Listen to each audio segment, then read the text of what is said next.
Hello friends, कैसे हो? उम्मीद करती हूँ आप सब बहुत अच्छे होंगे और खूब इंजॉय कर रहे होगे। एक जनरल सी बात है, वहीं से शुरुआत करते हैं कि हमें अपने मन, वचन और कर्म से किसी का बुरा नहीं करना चाहिए। वचन का मतलब ये है कि हमें बुरा किसी को कहना भी नहीं चाहिए। मन में हमें किसी के प्रति बुरी भावना नहीं रखनी चाहिए और कर्म तो हमें किसी के लिए बुरा करना ही नहीं चाहिए। अब मुझे किसी ने इसी रिगार्डिंग क्वेश्चन पुटअप किया था एक बार कि अगर हम किसी का बुरा नहीं कर रहे और सामने वाला हमारा बुरा कर रहा है तो हम क्या करें।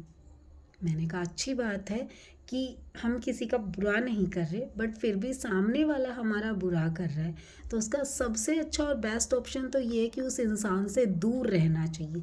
जितना हो सके उस इंसान से बचना चाहिए, क्योंकि अगर कोई हमारा बुरा कर रहा है तो वो हमारा वेल विशर तो हो नहीं सकता। तो उससे दूर रहने में ही भलाई है, क्योंकि हम उसका बुरा नहीं करेंगे, क्योंकि अगर हम भी बुरा करेंगे तो उसमें और हमें फ़र्क ही क्या रह जाएगा। फिर हम आ जाते हैं अपने कर्म पे कि अगर हम अपने कर्म अच्छे करें, सामने वाला बुरा कर रहा है ना, तो उस इंसान को उस ऊपर वाले पे छोड़ दो, नियति पे छोड़ दो। और आप इस चीज़ को गांठ बांध लेना कि अगर किसी ने आपके साथ बुरा किया है तो आप बदले में इतना सा ही बुरा कर सकते हो, लेकिन अगर आपने उसे नियति पे छोड़ दिया ना, तो नियति उसका क्या करेगी आप सोच भी नहीं सकते। क्योंकि अगर हमारा अच्छा किया हुआ हमें हज़ारों गुना होके मिलता है, तो अगर बुरा किया है तो उसका रिज़ल्ट भी हज़ारों गुना ही होगा। क्योंकि जितने भी नेचर के लॉ हैं सब इक्वली एप्लीकेबल हैं।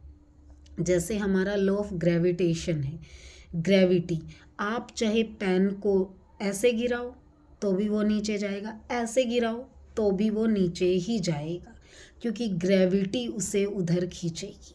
सेम लॉ सारे के सारे बंदों पे सेम तरीके से अप्लाई होता है। सूरज बिना किसी भेदभाव के सबको रोशनी देता है। फूल बिना किसी भेदभाव से सबको खुशबू देते हैं।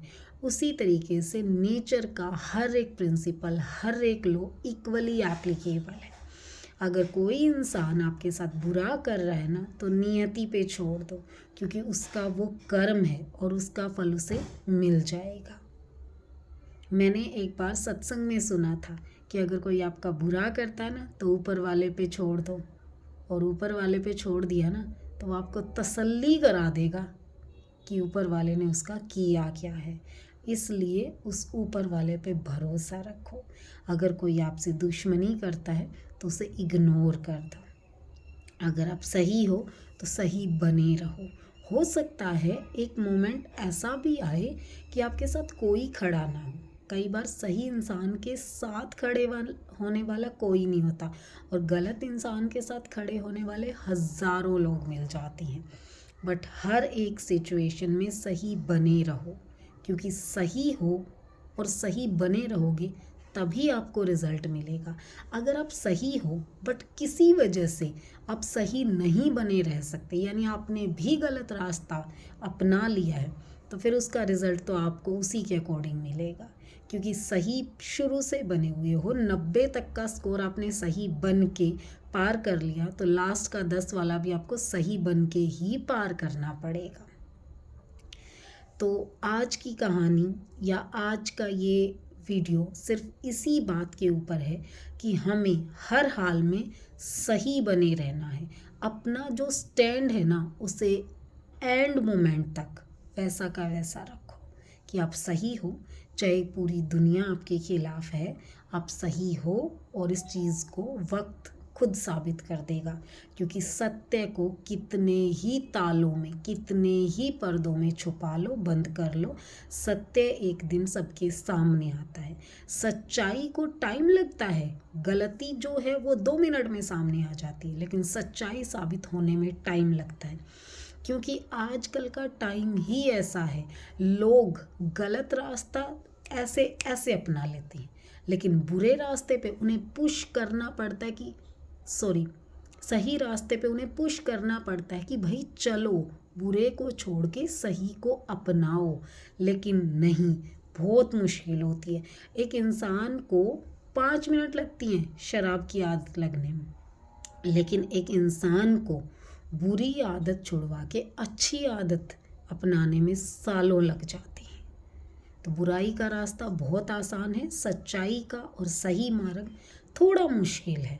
लेकिन अगर कोशिश करोगे ना और आदत हो जाएगी तो फिर एक दिन आपके अंदर सिर्फ सच और सच्चाई ही बचेगी।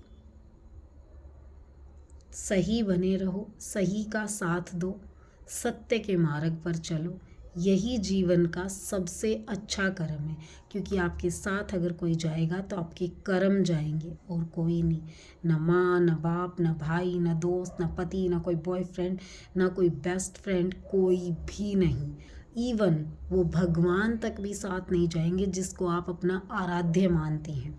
आपके साथ अगर कोई जाएगा तो आपके कर्म जाएंगे, इसलिए कर्म अच्छे कीजिए। Thank you so much.